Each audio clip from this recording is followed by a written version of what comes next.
Shalom Bapak Ibu. Sekali lagi shalom. Ya, puji nama Tuhan. Pertama-tama saya bersyukur dan berterima kasih ya bisa menyelesaikan studi dengan gelar MPD di Batu ya. Secara manusia saya tidak mampu ya, tetapi karena kemurahan Tuhan, karena kemampuan, karena kekuatan Tuhan, saya bisa melewati semuanya, dan juga semua jemaat dan juga gembala sidang yang mendukung, mendoakan, memberikan motivasi sehingga bisa melewati semuanya. Pada saat ini kita bersama-sama mendengarkan firman Tuhan yang terambil dalam kitab Injil Yohanes pasal yang ke-15.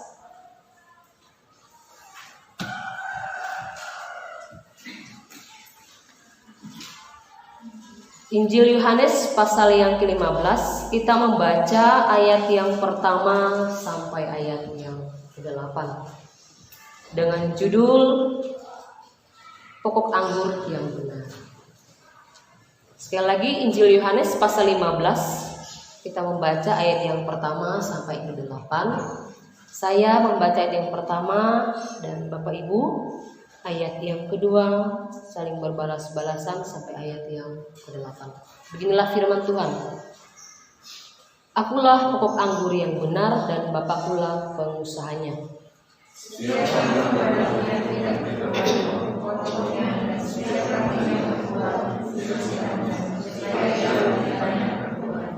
Kamu memang sudah bersih karena firman yang telah kukatakan kepadamu.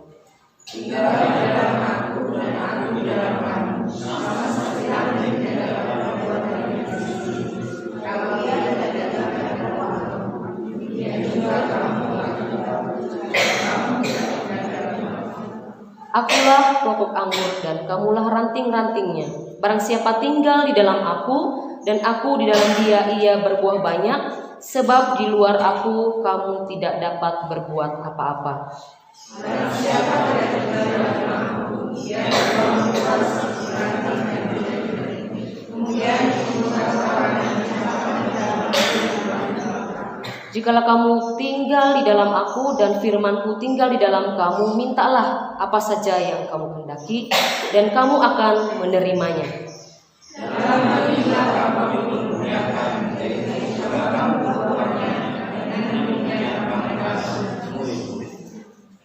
Berbahagialah kita membaca firman Tuhan, merenungkannya dan melakukannya dalam kehidupan kita hari lepas hari. Tema kita saat ini adalah waktu yang dirindukan Tuhan. Tadi firman Tuhan mengatakan, akulah pokok anggur dan kamulah ranting-rantingnya. Kita sering melihat sebuah pohon ya. Ada pohon yang besar seperti ini atau batangnya, kemudian ada ranting-ranting seperti itu. Dan kita digambarkan ranting-ranting yang harus nempel, yang harus menyatu kepada pokoknya. Karena kalau tidak menempel pada pokoknya, maka kita akan dibuang dan kita pun tidak berbuah.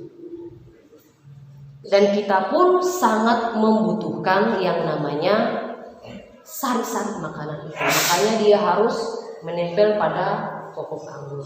Dan ini adalah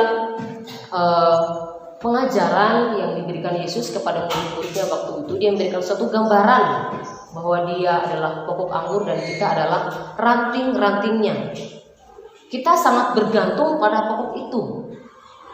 Jika kita mau berbuah, kita harus tinggal pada pokok anggur. Jika kita tidak berbuah, maka kita akan dipangkas, kita akan dibuang seperti itu. Nah, Bapak Ibu Saudara kasih Tuhan, di sini satu gambaran yang memberikan suatu makna adalah hubungan akrab orang percaya atau hubungan akrab jemaat Tuhan kepada Allah itu sendiri. Suatu relasi yang akrab, suatu hubungan yang sangat intim, itulah yang Tuhan rindukan. Bahwa jemaat Tuhan atau orang-orang yang sudah Dia panggil harus tinggal di dalam Dia. Karena di dalam Dia kita tidak bisa berbuat apa-apa. Jadi sangat penting kita berhubungan intim kepada Tuhan, kita membangun relasi kepada Tuhan melalui waktu yang dirindukan Tuhan. Nah, waktu yang dirindukan Tuhan di sini adalah saat teduh, Bapak Ibu, atau disiplin rohani, saat teduh. Jadi setiap pagi itu di dalamnya kita saat teduh ada doa, kita juga membaca firman Tuhan, kita juga berdoa syafaat, dan kita menyerahkan hidup kita dan meresponi apa sih yang Tuhan nyatakan melalui firman yang kita bacakan. Itu setiap hari, disiplin rohani atau saat teduh atau waktu teduh. Nah, di dalam waktu teduh itu, di sini ada beberapa hal ya yang saya mau bagikan bagi kita. Yang pertama, waktu teduh merupakan sarana kasih karunia Tuhan untuk kita mengalami pertumbuhan. Saya yakin setiap kita yang ada di tempat ini pasti merindukan yang namanya pertumbuhan. Ketika kita mau menanam sesuatu pun pasti kita menginginkan tanaman itu bertumbuh dengan baik. Bagaimana dia bisa berbuah kalau dia tidak bertumbuh? Bertumbuh dulu dengan sehat, baru dia akan berbuah. Jadi itu yang harus kita lewati, disiplin rohani itu tadi, bersaat teduh. Karena itu adalah sarana Tuhan berkarya atau kasih karunia Tuhan untuk kita mengalami pertumbuhan. Saya jujur Bapak Ibu secara pribadi ya, ketika saya menerima Tuhan Yesus menjadi juru selamat saya, tidak langsung bertumbuh. Ada banyak tantangan.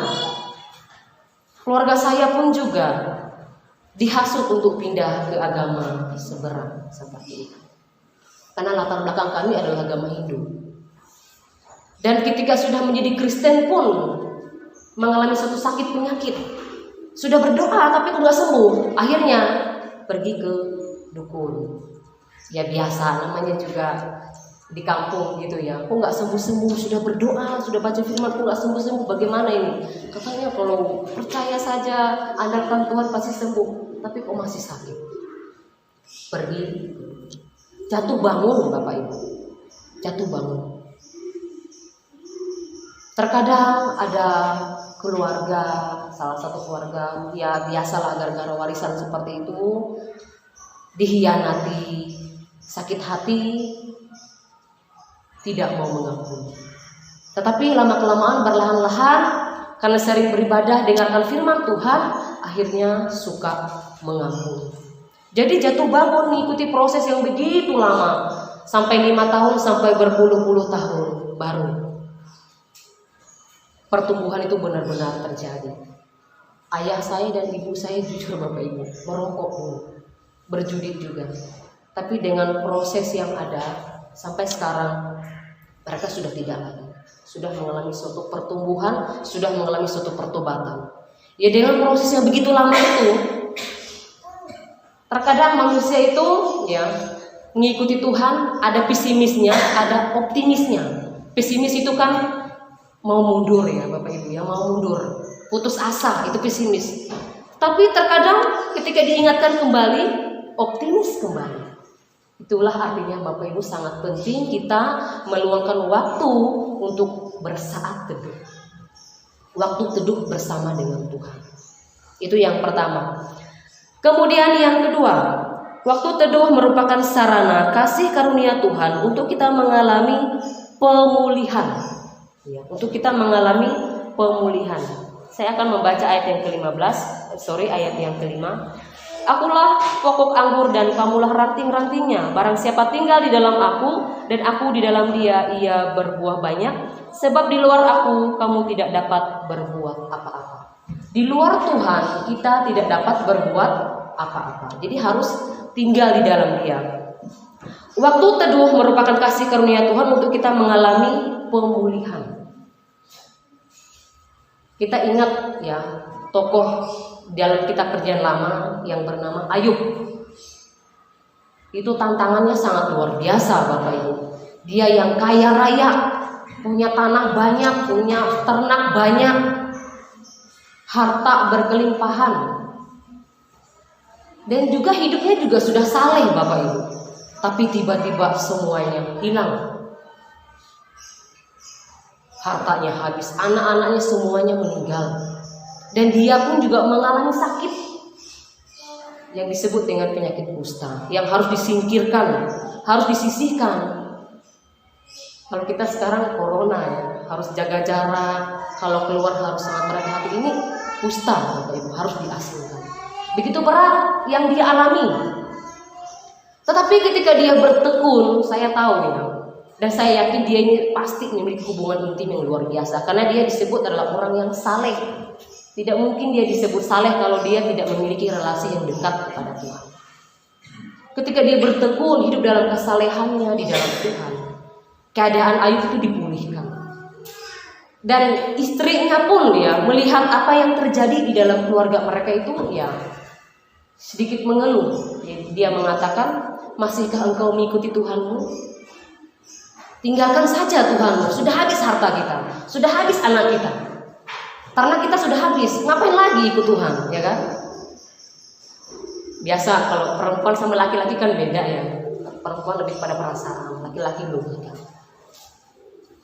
Saya pikir itulah hal yang wajar Bapak Ibu.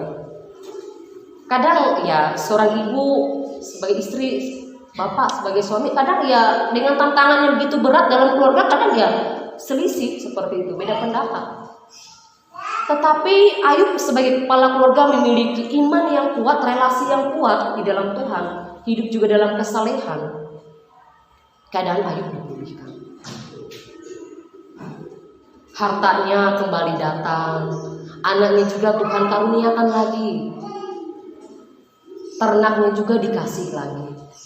Bapak Ibu, ternyata tantangan itu untuk kemurnian iman dan kemajuan kita di dalam Tuhan. Keadaannya dipulihkan, begitu juga dalam kehidupan kita. Saya yakin Bapak Ibu pasti juga mengalami suatu masalah, suatu tantangan. Tetapi mari kita terus bersemangat menjalin relasi kepada Tuhan. Kita terus maju di dalam Tuhan. Saya yakin Tuhan pasti akan memulihkan keadaan kita. Kemudian yang ketiga, waktu teduh merupakan sarana kasih karunia Tuhan untuk kita memperoleh penerangan. Mari kita memperhati di ayat yang ke-7. Saya akan membacakan. Jikalau kamu tinggal di dalam aku dan firmanku tinggal di dalam kamu, mintalah apa saja yang kamu kehendaki dan kamu akan menerimanya. Relasi, ada permintaan dan ada satu penerangan. Penerangan dalam arti bahwa ketika kita meminta sesuatu kepada Tuhan, kita tidak dengan egonya kepada Tuhan. Jadi doa kita, Tuhan jadilah kehendak-Mu. Tuhan berdaulatlah atas hidup saya. Jadi tidak, Tuhan saya mau minta ini. Tuhan saya mau orang yang sudah menyakiti saya itu, Tuhan kasih dia celaka saja. Ya kan? Tuhan engkau hajar saja dia. Tapi ketika kita dikasih penerangan karena firman Tuhan tadi melalui saat teduh tadi, kita diberikan satu kerendahan hati untuk berdoa, satu kerendahan hati untuk meminta, ya kan? Tidak semaunya, tidak harus seperti ini Tuhan, tidak. Jadi di ayat yang ke-7 tadi, sehingga apa yang kamu kehendaki, apa yang kamu minta, kamu akan menerimanya, karena apa yang kita minta itu sesuai dengan kehendak Tuhan. Tidak dengan keinginan daging kita, tidak dengan kehendak kita, tidak, tapi sesuai dengan kehendak Tuhan. Sesuai dengan apa yang Tuhan inginkan. Dan kita pun juga mau menundukkan hati kita. Itulah suatu manfaat ketika kita bersaat teduh, kita membangun relasi kepada Tuhan, dan tentu di dalamnya ada iman. Karena iman adalah dasar dari segala sesuatu yang kita harapkan dan bukti dari segala sesuatu yang tidak kita lihat. Di dalamnya juga ada pengenalan akan Tuhan ketika kita bersaat teduh. Di dalamnya juga ada hati yang takut akan Tuhan, sehingga kita benar-benar menjadi orang yang percaya yang sejati, memiliki iman yang sejati. Nah, yang menjadi kesimpulan firman Tuhan pada saat ini Bapak Ibu di ayat yang ke-8, Injil Yohanes 15 ayat yang ke-8, kita bacakan bersama-sama. 1, 2, 3. Dalam hal inilah Bapakku dipermuliakan, yaitu jika kamu berbuah banyak, dan dengan demikian kamu adalah murid. Kita disebut murid artinya Bapak Ibu, kita sudah hidup dalam kebenaran dan kebenaran itu memerdekakan kita wartakan, kita sampaikan, kemudian kita beraksi melakukan kebenaran itu sehingga hidup kita benar-benar memuliakan Tuhan. Benar-benar hidup kita menjadi berkat bagi orang lain dan nama Tuhan dipermuliakan. Mari Bapak Ibu saudara kasih oleh Tuhan, kita kembali membangun relasi kita kepada Tuhan, disiplin rohani kita, membuat waktu teduh kita bersama dengan Tuhan, sehingga hidup kita benar-benar diwarnai oleh firman Tuhan. Amin. Untuk firman Tuhan, mari kita berdoa. Bapa di surga, terima kasih ya Tuhan, firman-Mu kembali mengingatkan kami,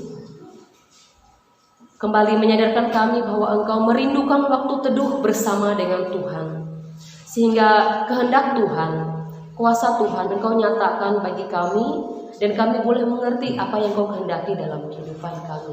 Karena kami menyadari untuk waktu teduh, untuk bersaat teduh adalah suatu sarana Tuhan memberkati kami, Tuhan memulihkan kami, Tuhan memberikan pertumbuhan bagi kami, bahkan penerangan di dalam kami mengambil suatu keputusan dan dalam kami berdoa kepada Engkau. Terima kasih Tuhan, Engkau juga telah mengaruniakan Roh Kudus-Mu untuk senantiasa kami membangun relasi kepada Engkau, dan kami menyadari di luar Tuhan kami tidak dapat berbuat apa-apa. Berkatilah kami semua yang ada di tempat ini dan berikan pertumbuhan bagi kami ya Tuhan. Terima kasih ya Tuhan, terpujilah nama-Mu, dalam nama Yesus kami berdoa. Amin.